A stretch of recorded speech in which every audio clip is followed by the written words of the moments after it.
Hello students, आज का जो लेक्चर है इसका नाम है यूनिट्स एंड डायमेंशंस। ये लेक्चर शुरू करने से पहले हम जानेंगे इस लेक्चर का कंटेंट क्या होगा। सबसे पहले हमें सीखने को मिलेगा सिस्टम ऑफ यूनिट। ये समझने के बाद हम पहुंच जाएंगे डिराइव्ड यूनिट्स पे, वो समझेंगे। उसके बाद हम प्रैक्टिकल यूनिट्स देखेंगे, लेंथ के कितने प्रैक्टिकल यूनिट्स है, मास का और टाइम का। फिर डायमेंशंस की बात होगी, डायमेंशंस क्या होते हैं और कैसे फाइंड आउट किया जाता है। एट द एंड हम कुछ क्वेश्चन सॉल्व करें। चलो शुरू करते हैं। System of unit. हमें पता है कि जो यूनिट्स है इसको फाइंड आउट करने के लिए डिफरेंट डिफरेंट सिस्टम्स एग्जिस्ट करते हैं। जो सबसे फेमस और इंटरनेशनल है उसको बोलते हैं एसआई सिस्टम ऑफ यूनिट। और यहाँ पर अभी जब हम बात कर रहे हैं, सबसे पहले हम स्टडी करेंगे सीजीएस सिस्टम। सीजीएस सिस्टम क्या होता है? The system is also called Gaussian system. जो सीजीएस सिस्टम है इसका दूसरा नाम है गॉसियन सिस्टम ऑफ यूनिट। हमें पता है हर सिस्टम ऑफ यूनिट्स में कुछ फंडामेंटल यूनिट्स होते हैं। जैसे इस सिस्टम में फंडामेंटल यूनिट्स है centimetre for length, gram for mass and second for time. यानी लेंथ के लिए हम सेंटीमीटर का स्केल यूज करते हैं, मास के लिए ग्राम का यूज करते हैं, और टाइम का सेकंड। यानी कि टाइम को किन यूनिट्स में नापा जाता है? सेकंड्स में। मास को ग्राम्स में, लेंथ को सेंटीमीटर में। जब हम ऐसे सिस्टम को एग्जिस्ट करते हुए देखते हैं उस सिस्टम को कहते हैं सीजीएस सिस्टम। और इसका दूसरा नाम है गॉसियन सिस्टम ऑफ यूनिट्स। अगर हमें इस सिस्टम को कन्वर्ट करना होगा एसआई सिस्टम में, हम कैसे करेंगे? या एसआई को इस सिस्टम में कन्वर्ट करना होगा। हमें पता है एसआई में यूनिट ऑफ लेंथ है मीटर। यहाँ पर एग्जांपल में हमने देखा है 1 metre is equal to 100 centimetre.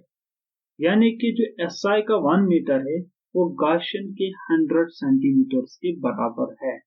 यानी कि लेंथ को अगर हम देखेंगे गॉसियन में यानी सीजीएस सिस्टम में, हम सेंटीमीटर में देखते हैं। सी का मतलब होता है सेंटीमीटर, जी का मतलब होता है ग्राम, एस का मतलब होता है सेकंड। तो मीटर को सेंटीमीटर्स में नापा जाता है।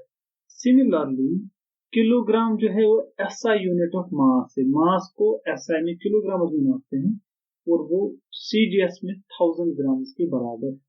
और हम इसको ऐसे भी कन्वर्ट कर सकते हैं। अगर ग्राम को केजीज में कन्वर्ट करना होगा तो हम ग्राम कितने होंगे उसको डिवाइड करेंगे केजी के हिसाब से, डिवाइड 1000। इसी तरह 500 को डिवाइड करेंगे मीटर्स में। तो इसी तरह मुख्तलिफ जो यूनिट्स है सीजीएस का उसको कन्वर्ट कर सकते हैं हम सारी। इसके बाद आता है हमारे पास MKS system. This system is also called Giorgi system. इस सिस्टम का दूसरा नाम है जॉर्जी सिस्टम।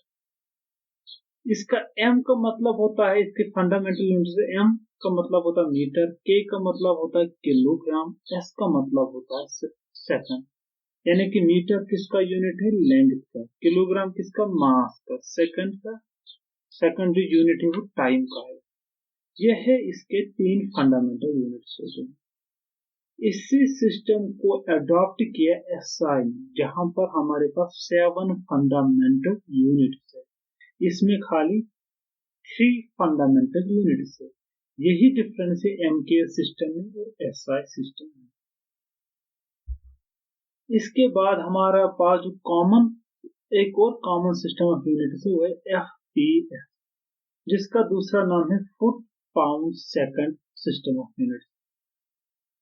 एफ का मतलब होता है फुट। यहाँ पर जो लेंथ है हम मीटर्स में सेंटीमीटर्स में नहीं बल्कि फुट में नापते हैं।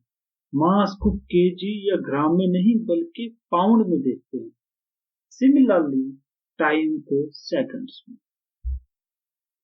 यहाँ पर एक एग्जाम्पल दिया है इनका कन्वर्जन का। 1 मीटर जो होता है, जो हमारे पास 1 मीटर है एसआई का स्केल के हिसाब से, वो होते 3.28 फुट। यानी कि 1 मीटर स्केल कितने फुट होते हैं? 3.28 फुट। इसी तरह 1 kg जो किसी ऑब्जेक्ट का मास होगा वो होता है 2.2 पाउंड। पाउंड का जो सिंबल है वो यहाँ पर IB से डिनोट किया जाए। तो टाइम का सेकंड दोनों जगह सेम ही है। तो SI, इसके बाद हमने यहाँ पर SI को भी रखा है।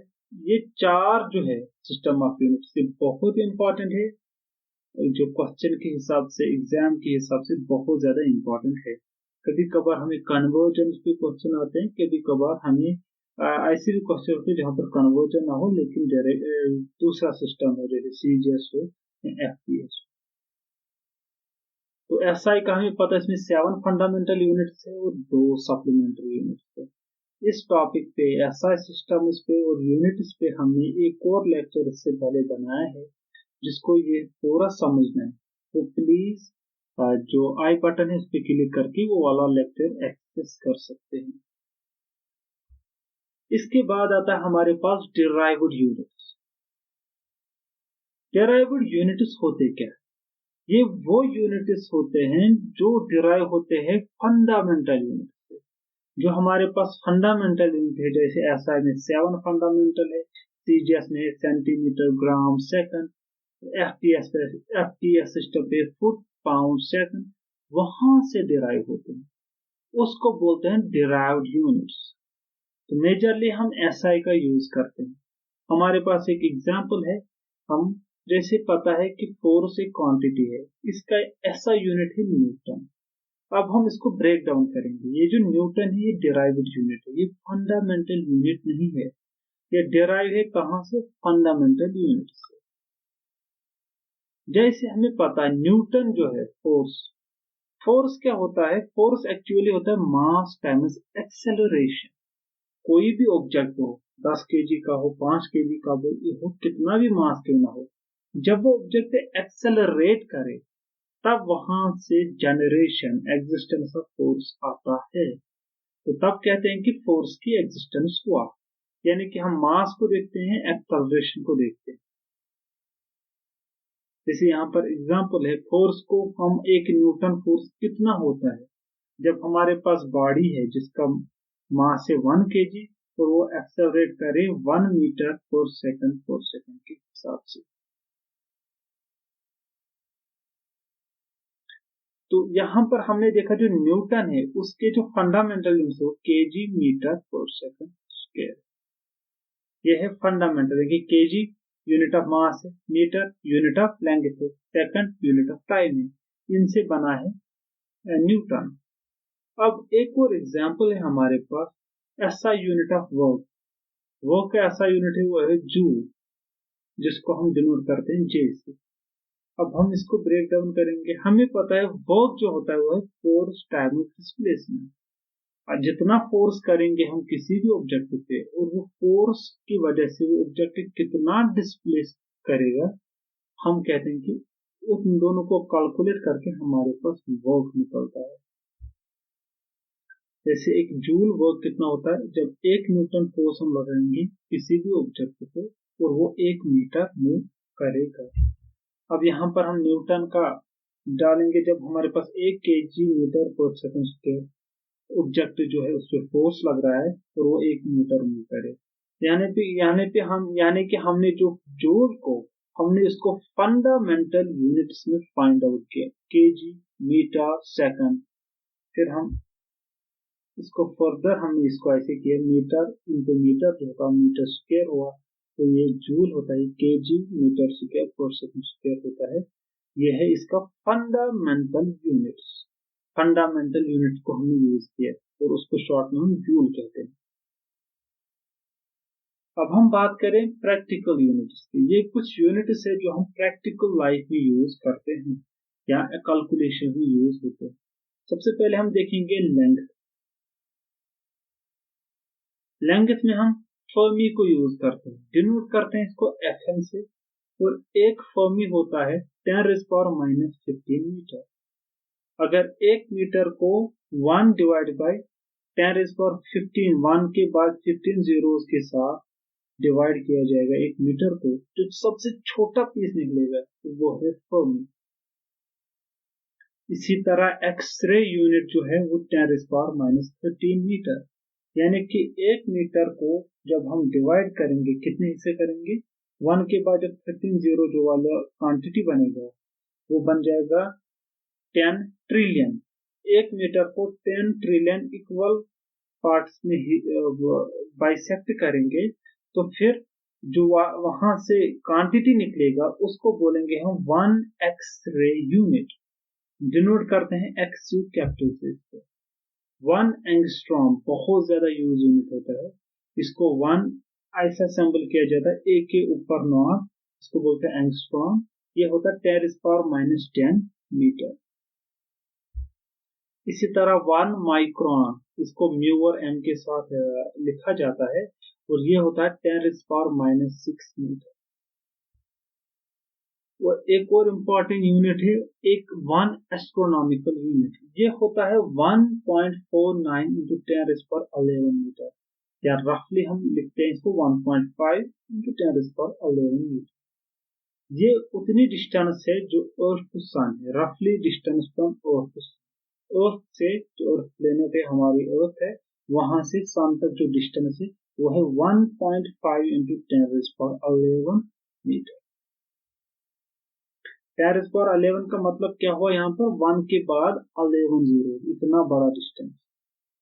1 लाइट ईयर, 1 लाइट ईयर का मतलब होता है कि जब हम लाइट को ऑन करें और वो 1 साल में कितना डिस्टेंस कवर करेगा। हमें पता है लाइट की स्पीड कितनी होती है इन वैक्यूम, 3 × 10⁸ मीटर पर सेकंड। ये अप्रोक्सीमेट वैल्यू है। एग्जैक्ट वैल्यू कितना है 299,792,458 मीटर पर सेकंड। इतना वेलोसिटी है, यानी कि 1 सेकंड में लाइट कितना डिस्टेंस कवर करते हैं 299,792,458 मीटर पर सेकंड। फिर इसको मल्टीप्लाई करो मिनट्स के साथ, आवर्स के साथ, डेज के साथ और पूरा ईयर के साथ, तो वो इतना डिस्टेंस बन जाता है 9.46 × 10⁻15 मीटर। यानी आज अगर हम लाइट ऑन करेंगे आज के डेट पे, तो अगले साल इस डे पे ये लाइट यहाँ से इतना दूर डिस्टेंस गई होगी, 9.46 × 10⁻15 मीटर। ये बात कर रहा हूं मैं वैक्यूम। मास, अब हम आते हैं प्रैक्टिकल यूनिट मास पे। तो सबसे पहले हमारे पास यहाँ पर है चंद्रशेखर यूनिट, CSU। ये काफी इंपॉर्टेंट यूनिट है जो हम ब्लैक होल के एग्जिस्टेंस ऑफ ब्लैक होल के बारे में बताता है कि इतना जब मैसिव स्टार है तो तब जाके वो ब्लैक होल बन जाता है। इसका मास है 1.4 टाइम्स ऑफ मास ऑफ सन। जो मास है, जो सन का मास है उसका 1.4 टाइम्स, तो वो बन जाता है 2.8 × 10⁻30 kg। अगर ऐसा भी देखा जाए तो इतने किलोग्राम बनता है मास। इतने किलोग्राम जब हम कहेंगे तो उसको शॉर्ट में लिख सकते हैं 1 CSU, 1 चंद्रशेखर यूनिट। इसके बाद आता है 1 मेट्रिक टन, यह है 1000 kg। एक मेट्रिक टन होता है 1000 किलोग्राम। एक क्विंटल जो हम डे टू डे लाइफ में यूज करते हैं होता है 100 किलोग्राम।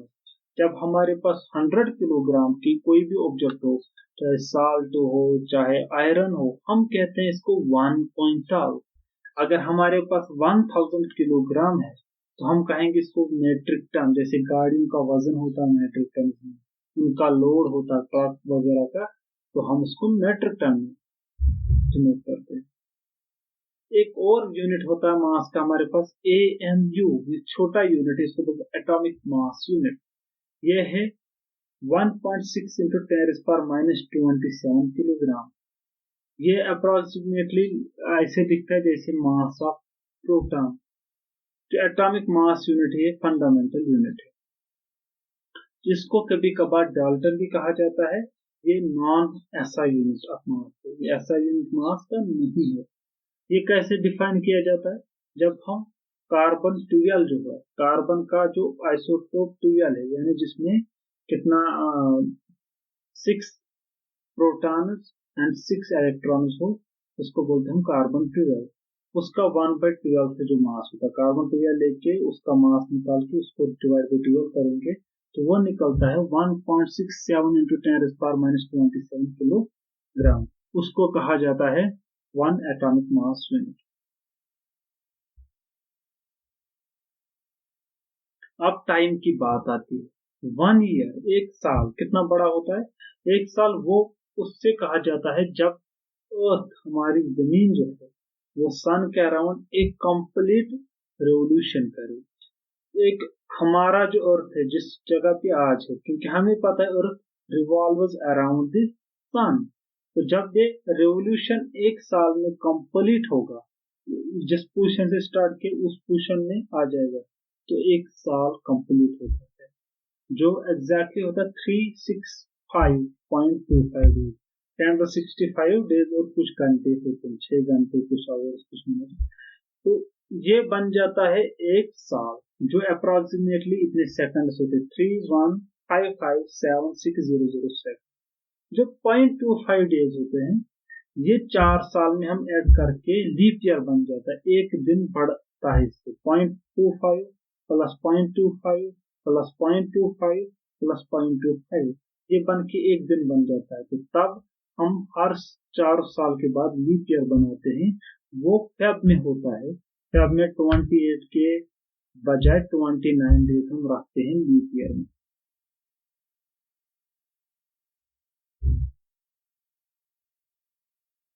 1 ल्यूनर मंथ, एक ल्यूनर मंथ कितना होता है? It is time taken by moon to complete 1 revolution around earth. जैसे हमारी धरती सूरज के अराउंड रिवॉल्व करते हैं, इसी तरह हमारा जो चांद है, हमारा जो मून है, वो जमीन यानी कि हमारी धरती के अराउंड रिवॉल्व करता है। एक रेवोल्यूशन 27.3 डेज में कंप्लीट करता है। जो अर्थ के 27.3 डेज है, इतने दिन में हम जो चांद है वो जमीन के अराउंड एक रेवोल्यूशन कंप्लीट करता है। इसको बोलते हैं 1 लूनर। 1 सोलर डे, एक सोलर डे कितना बड़ा होता है? ये उससे कहा जाता है जब अर्थ अपनी एक्सिस पे, जिस जगह अर्थ है उस जगह वो रोटेट भी करती है, जिसकी वजह से दिन और रात का होना स्टार्ट होता है, जिससे दिन होता है और रात होता है। जब एक रोटेशन कंप्लीट करती है अर्थ अपनी एक्सिस पे, उसको कहता है एक सोलर डे। वो होता है 24 आवर्स, इसलिए हमारा जो घड़ी है 24 आवर्स में दिन होता है और रात। 1 शेक, एक शेक किससे कहा जाता है? ये है 10⁻⁸ सेकंड, यानी कि 10 नैनोमीटर। एक सेकंड का जब इतने 1 डिवाइड बाई 1 बाई 80 से डिवाइड किया जाएगा, एक सेकंड को, इतना छोटा टाइम को 10 नैनोमीटर भी कहा जाता है या 1 शेक कहा जाता है। ये कहां से आया है? ये आपको पता होगा कि जब मनहट्टन प्रोजेक्ट क्या था, जिसमें हमने न्यूक्लियर बम बनाया था यूएसए में। उस मनहट्टन प्रोजेक्ट में ये यूज करते थे शेक को as a unit of time, क्योंकि वहां पर बहुत जगहों पे कैलकुलेशन में 10 नैनोमीटर आता था। तो फिर उन्होंने इसको कोड में शेक रखा था। तो ये सेक्रेट नाम था जब सेक्रेट ऑपरेशन हुआ था मनहट्टन प्रोजेक्ट। मनहट्टन प्रोजेक्ट वो था जब हमने फर्स्ट न्यूक्लियर बम क्रिएट किया, उसका नाम था मनहट्टन प्रोजेक्ट, जो बाद में जापान के 2 सिटीज में डाला गया। ये वर्ल्ड वॉर सेकंड की बात। अब हम बात कर रहे हैं डायमेंशंस की। Dimension of a physical quantity are the powers to which the fundamental quantities must be raised to represent the given physical quantity. जो डायमेंशन है किसी भी फिजिकल क्वांटिटी, फिजिकल क्वांटिटी का मतलब यहाँ पर है मास हुआ, किलोग्राम मास हुआ, टाइम हुआ, फोर्स हुआ, वर्क हुआ, इन सबको फिजिकल क्वांटिटी है। ये पावर्स के हिसाब से जो फंडामेंटल क्वांटिटीज है, उनकी कितनी पावर्स होंगे इस फिजिकल क्वांटिटी, उसके हिसाब से हम रिप्रेजेंट करते हैं डायमेंशन। फॉर एग्जांपल हम आपको ऐसे समझा देंगे। हमें पता है डेंसिटी जो होती है, डेंसिटी क्या होती है? Mass by volume. किसी भी चीज का डेंसिटी निकालना है तो उसका मास देखो और उसका वॉल्यूम देखो, तो हमें पता चलता है डेंसिटी। तो डेंसिटी जो होता है मास, मास को हम केजीज में लिखते हैं, किलोग्राम में, अपॉन वॉल्यूम क्या होता है? लेंथ। लेंथ जो होती है, लेंथ को हम क्यूब करते हैं, 3 टाइम्स मल्टीप्लाई करते हैं तो बन जाता है वॉल्यूम। जैसे हमारे पास वॉल्यूम ऑफ द क्यूब, तो उसमें क्या होता है, एक साइड 3 साइड को मल्टीप्लाई किया जाता है along X axis, along Y axis, along Z axis, तो तब जाके वॉल्यूम मिलता है। तो मास को हम डायमेंशंस में m से डिनोट करते हैं, लेंथ को l से, टाइम को t से, करंट को a से, टेम्परेचर को k से, ल्यूमिनस इंटेंसिटी को cd और अमाउंट ऑफ सब्सटेंस से मोल से। अब हम यहाँ पर देखते हैं डेंसिटी जो है, इसमें मास कितने हैं, एक मास है m हो गया 1, यानी कि m लिखा गया। लेंथ कितनी है, 3 है, लेकिन डिवाइड में है तो -3 है। टाइम है ही नहीं कोई तो t0, इसलिए हम इसको शॉर्ट में ml-3 लिखते हैं। यहाँ पर कुछ और क्वांटिटीज दिया है, उनका ऐसा यूनिट दिया है, उनके डायमेंशन। जैसे सबसे पहले हमारे पास क्वांटिटी है वेलोसिटी। वेलोसिटी क्या होता है, डिस्प्लेसमेंट अपॉन टाइम। इसका ऐसा यूनिट क्या है, मीटर पर सेकंड। अब इसके डायमेंशन देखो, इसमें m का मतलब क्या हुआ, यहाँ पर कैपिटल M का मतलब, याद रखो कि डायमेंशन में हम कैपिटल यूज करते हैं, capital M, capital L, capital T। M यहाँ पर है 0, यानी कि M कोई है नहीं, इसके रेज पावर में हम लिखेंगे 0, M 0 नहीं लिखेंगे, M पावर 0। L एक है, मीटर है, यहाँ पर लेंथ एक है L1, और टाइम एक है लेकिन डिवाइड में इससे -3। इसके बाद हम बात करेंगे एक्सेलरेशन। एक्सेलरेशन के ऐसा यूनिट क्या है, मीटर पर सेकंड स्क्वायर। इसमें मास क्या है, 0, कोई मास नहीं, खाली लेंथ एक है, एक लेंथ। टाइम कितने हैं यहाँ पर 2, वो डिवाइड में है तो -2। इसी तरह हमारे पास तीसरा है यहाँ पर फोर्स। फोर्स क्या है यहाँ पर, उसका ऐसा यूनिट क्या है, न्यूटन, जिसको हम फंडामेंटल में kg, kilogram, metre, metre, S second पर सेकंड स्क्वायर। केजी यानी कि मास एक है, केजी 1 है, लेंथ कितनी है, एक L1, टाइम कितना है, स्क्वायर है लेकिन डिवाइड में t -2। सिमिलरली मोमेंटम, मोमेंटम को किसमें लिखते हैं हम, केजी। मोमेंटम क्या होता है, फोर्स होता है मास इंटू एक्सेलरेशन, मोमेंटम होता है मास इंटू वेलोसिटी। मास इसमें केजी हुआ, वेलोसिटी का यूनिट क्या है, मीटर पर सेकंड। तो हम इसके डायमेंशन जब निकालते हैं, केजी का हुआ m1, लेंथ मीटर का हुआ L1, टाइम को हुआ t -2। सिमिलरली हमारे पास है प्रेशर। प्रेशर का यूनिट क्या है, पास्कल, जिसको फंडामेंटल यूनिट से हम देखते हैं केजी पर मीटर पर सेकंड स्क्वायर। इसको हम लिखते हैं, केजी का हुआ m1, लेंथ का हुआ L -1 क्योंकि डिवाइड में है मीटर, और सेकंड हुआ t -2। इसी तरह हमारे पास हुआ काइनेटिक एनर्जी। काइनेटिक एनर्जी क्या होता है, जूल में लिखा जाता है, और इसके फंडामेंटल यूनिट में इसको केजी मीटर सेकंड में देखते हैं। केजी एक होता है, इसमें मीटर स्क्वायर है और सेकंड स्क्वायर है डिवाइड में, तो इसलिए हम इसको केजी यानी कि मास एक है, लेंथ कितने है, 2 है, टाइम कितने है, 2 डिवाइड में। इसी तरह पावर का वाट है, सिमिलरली हम इसको लिख सकते हैं डायमेंशन में m1, L2, T-। Angular displacement, angular जो डिस्प्लेसमेंट है, फंडामेंटल यूनिट है इसका रेडियन, तो इसमें ना हम m0, L0, T0 लिखते हैं क्योंकि हमने एंगुलर डिस्प्लेसमेंट इसमें पैदा नहीं है हमारे पास। एंगुलर वेलोसिटी में क्या है, रेडियन का तो 0 है और सेकंड का -1 लिखते हैं।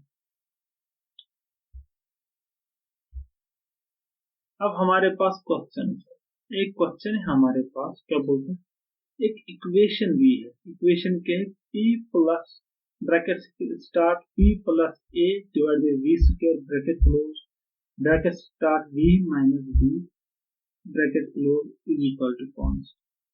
हमें बताना है the unit of a is, a का यूनिट क्या है। हमारे पास 4 ऑप्शन दिए हैं, एक है dyne into centimetre power 5, dyne into centimetre power 4, dyne into centimetre power cube, dyne into centimetre. जो डाइन है ये क्या है, ये डिराइव्ड यूनिट है, fundamental unit of CGS system. Time जो है, जो सीजीएस सिस्टम हमारे पास है सेंटीमीटर ग्राम सेकंड, वहां से डिराइव है। ये यूनिट ऑफ फोर्स है इन सीजीएस, इसको शॉर्ट में डाइन कहा जाता है। तो ये डिराइव्ड यूनिट है। हमें ए का यूनिट फाइंड करना है, इन चारों में से एक पर अप्रोच है। इनमें से जो आंसर आएगा वो बी पार्ट आएगा। अब कैसे आएगा इसको हम देखते हैं। जो आपको इक्वेशन दी है हम इसको लिखेंगे जैसे, और कांस्टेंट को सी से डिनोट करेंगे, और जैसी बाकी इक्वेशन दी है वो हमने इसको ऐसे ही वापस लिखा। टी यहाँ पर क्या है, प्रेशर है, और बी यहाँ पर वॉल्यूम है। ए और बी दोनों अननोन क्वांटिटी, और सी तो कांस्टेंट है, ये भी अननोन है, इसकी यूनिट। अब हमने इसको सॉल्व किया, P से मल्टीप्लाई किया V को, V के साथ, P से मल्टीप्लाई किया B के साथ, AV स्क्वायर को मल्टीप्लाई किया V के साथ, और AV स्क्वायर को मल्टीप्लाई किया B। जब इसको एक्सपेंड करते हैं तो इस फॉर्म में लिखते हैं, और वो इक्वल टू C हमारे पास कॉन्स्टेंट। फिर हम इसको फर्दर लिखते हैं। हमने क्या किया, यहाँ पर जो P वाले टर्म है P कॉमन किया, तो हमारे पास बचे V माइनस बी, और A अपॉन V स्क्वायर में जो कॉमन टर्म थी वो V माइनस बी है, तो इसको कॉमन किया, और इक्वल टू C यहाँ पर कांस्टेंट है। फिर हमने क्या किया, जो A अपॉन V स्क्वायर है, इन दो whole bracket V minus B is equal to C minus B whole bracket V minus B, यानी कि हमने इसको जो P V माइनस बी का होल ब्रैकेट को राइट साइड लिया तो माइनस बन जाएगा, खाली लेफ्ट साइड में ये टर्म बच। फिर फर्दर जब हमने इसको सॉल्व किया, अब हमने क्या किया, यहाँ पर देखो जो V माइनस बी है, हमने इसको भी राइट साइड लिया, तो ये डिवाइड में होगा। यहाँ पर जैसे हुआ, ये डिवाइड में हुआ, A divide by V square is equal to C divide by V minus B minus P into V minus B divide by B। तो फिर क्या हो जाएगा, ये A upon V square is equal to C divide by V minus B, V minus B cancel होती P1।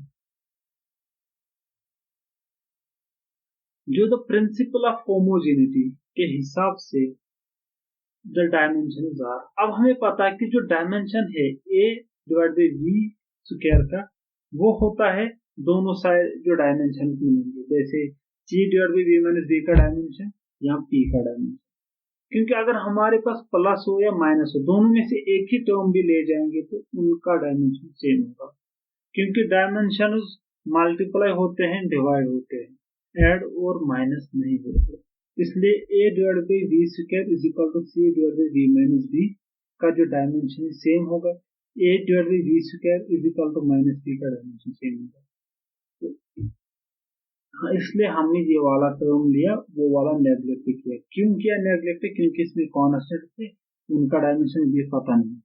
और homogeneity हमें बोलता है कि P के जो डायमेंशन थे इसके बराबर है, C divide by V minus B का जो डायमेंशन है वो भी इसके बराबर है। तो हमने खाली ये वाला लिया क्योंकि हमें डायमेंशन फाइंड आउट करने थे, तो हमने खाली A का डायमेंशन निकालना था, तो हमने P और V स्क्वायर को राइट कर दिया। तो हमें पता है P का डायमेंशन से M1 L minus 1 T minus 2, और V का लेंथ है तो वो लेंथ है, लेकिन V स्क्वायर है, V है वॉल्यूम, लेंथ क्यूब है इसका, तो क्यूब इंटू 2, 3 इंटू 2 हुआ 6, वो हुआ L6। क्योंकि वॉल्यूम का डायमेंशन जो है वो है L3 और स्क्वायर है, तो L3 इंटू L3 हुआ L6। Basis are same, powers are add. इसके बाद हमारे पास जो A आया, इसके डायमेंशन क्या निकलते हैं, M1 L5 T माइनस 2, क्योंकि मल्टीप्लाई में है L6 और L माइनस 1, पावर बेसिस से इन्हें पावर से ऐड होंगे, 6 माइनस 1 वो 5, M1 L5 T माइनस 2। अब इन डायमेंशन को हम सीजीएस बेस यूनिट में कन्वर्ट करेंगे। हमें पता है कि जो A है इसका सीजीएस बेस यूनिट क्या आएगा, M है इसमें 1, M है यानी मास, मास का सीजीएस यूनिट क्या है, ग्राम, तो जीएम लिखा। लेंथ का क्या है सीजीएस, जी मतलब C मतलब सेंटीमीटर, तो यहाँ पर लेंथ का है सेंटीमीटर, तो सेंटीमीटर पावर 5 है तो 5 के हिसाब से लिखो, इंटू s-2 यानी कि टाइम। हमें पता है जो डाइन है वो है gram into centimetre into second पर सेकंड स्क्वायर s-2 के बराबर। ये हमें पता है इसको कहते हैं डाइन। इस हिसाब से हम यहाँ पर डाइन डालेंगे तो a हमारे पास आएगा डाइन इंटू सेंटीमीटर पावर 4। तो a जो हमारे पास आया वो a is equal to dyne into centimetre power 4। 1 centimetre काट हुआ, ग्राम काट हुआ, s-2 काट हुआ in the form of dyne, उसको डाइन लिखा, खाली सेंटीमीटर 4 बचा, वही आंसर था। थैंक्स। मुझे उम्मीद है कि ये लेक्चर आपको पसंद आया। अगर ये लेक्चर पसंद आया आपको, प्लीज इस लेक्चर को लाइक करो, शेयर करो और सब्सक्राइब करो इस यूट्यूब चैनल को। Thanks for watching this lecture.